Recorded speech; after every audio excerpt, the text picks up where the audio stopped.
Assalamualaikum warahmatullahi wabarakatuh. Saya Risa Julia dengan NIM 2214070036 dari Prodi Pendidikan Guru Madrasah Ibtidaiyah kelas A. Adapun tujuan saya membuat video ini adalah untuk memenuhi tugas PJOK tentang bahaya merokok dan meminum minuman keras. Menurut saya, merokok, meminum alkohol itu tidak terlepas dari penggunaan narkoba. Semangat memberantas narkoba seharusnya juga dilanjutkan dengan membatasi penggunaan rokok dan alkohol. Mengapa? Karena ketiga racun ini sangat berdampak buruk bagi kesehatan. Rokok, alkohol, dan juga narkoba itu sama-sama memiliki zat adiksi yang menyebabkan ketagihan. Merokok dapat membahayakan kesehatan, seperti gangguan pada banyaknya organ tubuh manusia. Misalnya, terjadi komplikasi pada jantung, ginjal, paru-paru, sistem saraf, dan lain sebagainya. Tidak hanya itu, merokok juga dapat membahayakan orang-orang di sekitarnya, atau yang disebut sebagai perokok pasif. Perokok pasif ini memiliki resiko penyakit jantung dan serangan jantung, karena dapat merusak sistem pembuluh darah yang disebabkan oleh asap rokok. Selain gangguan kesehatan, pecandu ini juga berisiko mengalami kematian mendadak. Dampak negatif lainnya seperti gangguan seksual atau bahkan gangguan jiwa. Gangguan jiwa misalnya seperti perasaan cemas, depresi, psikologis, atau bahkan keinginan untuk bunuh diri. Resiko ini akan semakin besar jika pecandu menggunakan jarum suntik secara bergantian. Setelah saya mengamati foto ini, saya merasa jika peserta didik ini berasal dari keluarga yang mungkin kurang mampu. Dapat kita lihat dari cara mereka berpakaian.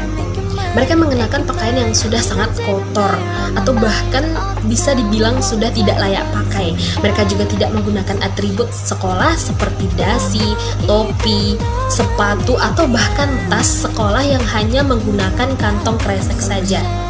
Ini mungkin bisa terjadi karena mereka kurang perhatian dari orang tua atau bahkan mungkin memang karena mereka kekurangan.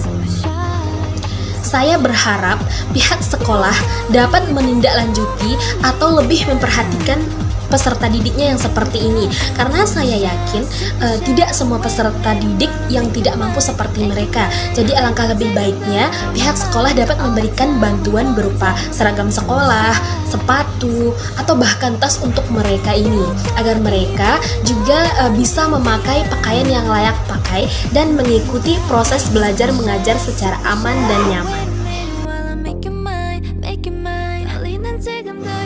Jika melihat ada peserta didik yang tidak mandi sebelum berangkat sekolah, sebagai guru, sepertinya saya akan menanyakan dulu kepada peserta didik ini apa alasan mereka tidak mandi sebelum datang ke sekolah. Mungkin ada beberapa alasan yang menjadikan mereka untuk tidak mandi sebelum sekolah, seperti kesiangan, atau mereka kedinginan, atau bahkan memang malas mandi.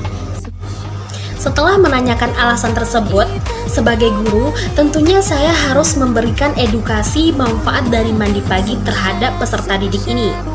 Misalnya, manfaat mandi pagi itu untuk supaya belajar lebih fokus, agar tidak mengantuk di kelas, agar semangat belajarnya meningkat, dan lain sebagainya.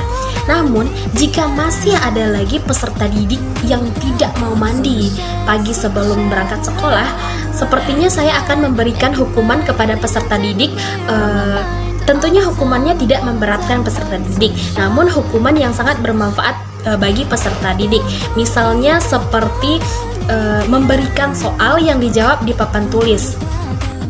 Namun, jika masih ada saja peserta didik yang masih belum mau mandi sebelum berangkat sekolah, sepertinya saya sebagai guru akan memberikan pernyataan kepada peserta didik bahwa peserta didik yang tidak mau mandi sebelum berangkat sekolah akan dimandikan oleh bu guru di sekolah. Nah, biasanya anak-anak jika diberikan pernyataan seperti ini, mereka akan malu dan secara sadar mereka akan mau mandi sebelum berangkat sekolah. harapan saya sebagai guru penjas di SD, yang pertama itu untuk mencapai aspek psikomotor atau kekompakan peserta didik. Yang kedua, untuk mencapai aspek kognitif atau pengetahuan peserta didik mengenai materi penjas. Yang ketiga, untuk mencapai aspek afektif, yaitu untuk membentuk dan mendidik perilaku atau sikap peserta didik, dan tentunya juga untuk membantu peserta didik dalam memahami dan menerapkan gaya hidup sehat.